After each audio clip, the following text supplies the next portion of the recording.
first start ever in the NFL. I think he called one formation, flipped around the wrong way. There was one motion, and then, all of that kind of calmed down, and he got very comfortable with the flow of the game and did a good job. We did a good job up front, I thought, blocking him. Key, you said, and you're laughing, this ain't about Jameis, this ain't about Taysom Hill. That's about the dude we just heard from, Sean Payton. No, it really is about Sean. I'm laughing because Sean said that he called the formation the wrong way. I can only imagine, when he looked at his wristband or however he's getting the plays in his helmet, and when he called it, the players was probably like, no, I don't think we have that play in the playbook.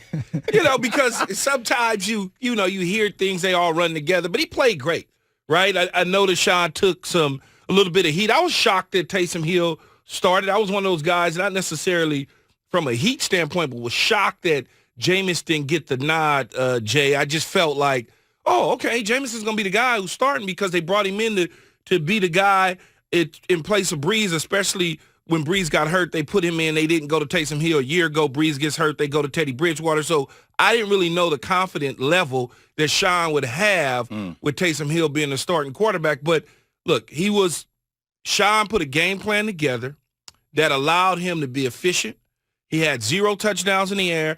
Guess what else he had? 0 turnovers. Mm-hmm. So that is key. If you could get that out your quarterback, you're going to win a lot of games. Short passes. He punches the ball in the end zone. Serviceable key. It's interesting. 2 different narratives here going different directions, right? Saints win yesterday. You're starting to look at how many games will Drew Brees miss, maybe another 2, 3. Can Taysom Hill? No, every day he gets more ribs. Something wrong with his ribs. So, yeah. But it feels like if Taysom Hill can carry that load, help them, right? And then the Jameis Winston part. I mean, a guy that's only thrown 20 passes gets a start over you. Hey, then wins.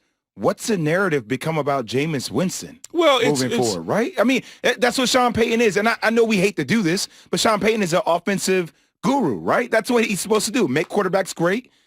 But now Jameis Winston is on the sideline watching this team win games with a guy that's only thrown 20 career passes. With Sean, I think it's more about fit and understanding, like he's been around the team a longer No, time? I think it's more about, at this time, the opponent, too. Like, what he wanted to do from an offensive standpoint probably fit better with Taysom Hill against Atlanta than if he had Jameis. Taysom Hill ran the ball. He did Taysom Hill-type things that they took advantage of with Atlanta's defense. Could he do the same things with Jameis? So when he's game planning and he's sitting in the room with the coaches and they're coming up with the game plan, they're saying, this is what works against Atlanta. Who's best to do this?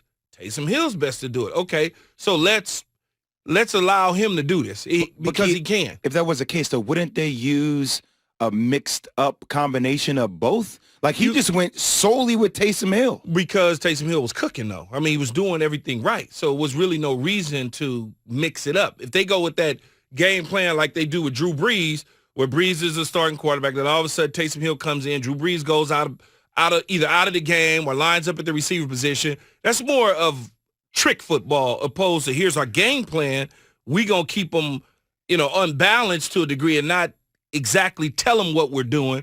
Because if we bring Jameis in and out, they'll know. If we leave Taysom in, they won't know exactly what it is that we're trying to do. I hear you on explaining the nuances and the intricacies of it, and I appreciate that.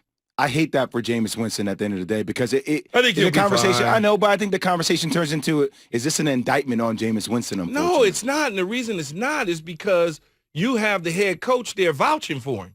The head coach, I think a lot of people are looking at this as a one-stop year for Jameis, and it's not.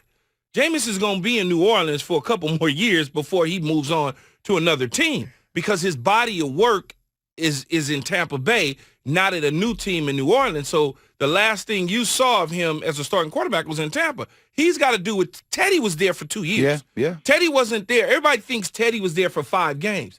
Teddy was there for 2 years. Then with those 5 games, they got to see what he was under Sean, and then they made a decision based on him, those 5 games, plus Joe Brady was a coach with Sean Payton before he was at LSU as the offensive coordinator. So everything kind of fit to a degree to make them want to get Teddy to go to Carolina. Jameis will be fine. I'm not worried about Jameis right now. Couple things to add. This is really unusual because this is Taysom Hill. There wasn't one designed run call in the first half. He essentially said, if you're going to be my quarterback, you better step out and be my quarterback. You could also tell, I mean, Key, you're the expert, but even my eyes can say he does not throw a great deep ball. He underthrew a couple of passes big time. I want to just quickly mention this. It looked like college football to me. He's only thrown 20 passes. It looked like it looked like college football. When I'm watching it, I'm like, I'm happy that they got the win, but I knew that my nephew was going to go over 100 yards. I just knew. I knew that they were going to force him the ball because Sean is saying, whatever you do, throw the ball to 13. Even if it's short stuff, I want 13 to get the football.